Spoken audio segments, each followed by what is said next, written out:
You were saying like when you're in the sound booth, sometimes you're together, sometimes you're apart. What do you prefer without driving each other crazy and laughing hysterically? Oh, it's much more fun to play with your friends. Okay. I mean, it's rather than do it alone.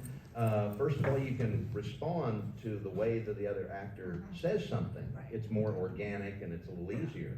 If I don't know, okay, I gotta ask, like if I'm talking to Mickey, is he like right here? Is he 20 feet away? Is he up in a balloon? What, you know, is the house on fire? What's the situation? Yeah. That totally colors the way that you say the line.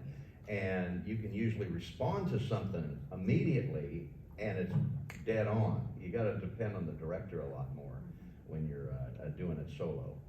Yeah, and the synergy that happens between us is, I mean, I applaud people. You know, companies are like, okay, you know, we don't need to get people together. We can do it. You know, the performance is just one actor at a time. Obviously, you know, you guys don't notice it, but I mean, most Disney features are just the individual actors. But being in the, like, just for me, nostalgic purposes, like, it's just, I miss it. I haven't worked with another actor in so long. I think last time I did a group session, it was over Zoom, and that was fine. I got to work with everyone, but on Zoom, the fun is in between takes, where you're like, hey, what's it going on? Yeah, that's what I love about Comic-Cons and stuff, Yeah. because you see your friends, Yes. and this is as close as we get to Yes. actually being in the booth together. Yeah, that's one of the reasons I love doing these shows, getting to meet you guys and get to see my friends.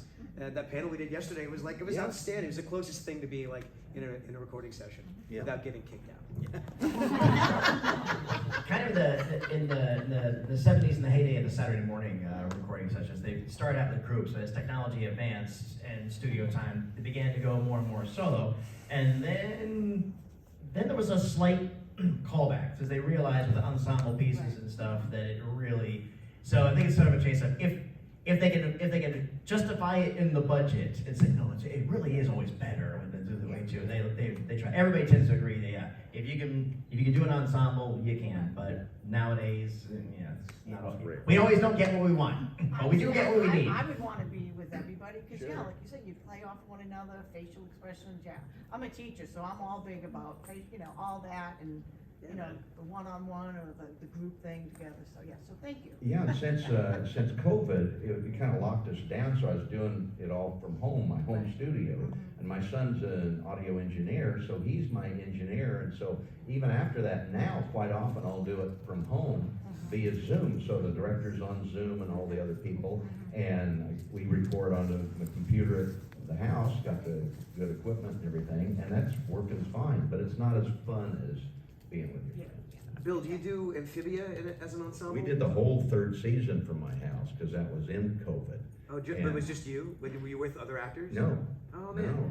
And everyone. They could have fooled me. Brenda's song was like she was in her closet. They put up a microphone in her closet, and so the clothes, took care of the reflections and everything. Sure. So yeah, it's not that glamorous when you see what kind of rooms we use. Yeah.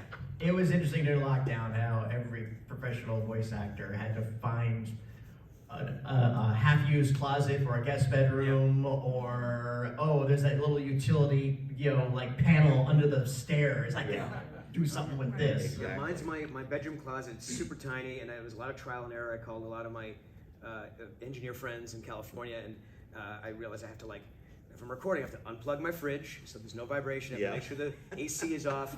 I live next to a train track, so I have to make Okay, you sure. gotta stop during when the trains come. I have to go out and stop the train. We're recording. Yeah, I had to stop going on Fridays because the neighbors would always have their lawns done on leaf blowers and stuff. Take a break. There's a podcast I listen to, Mark Maron's podcast, and he does it out of his garage, and you could hear, he was talking, who was he talking to? I think,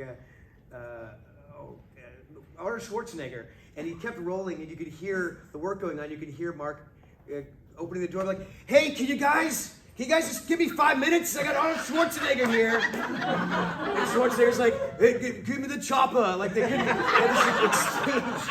It was hilarious.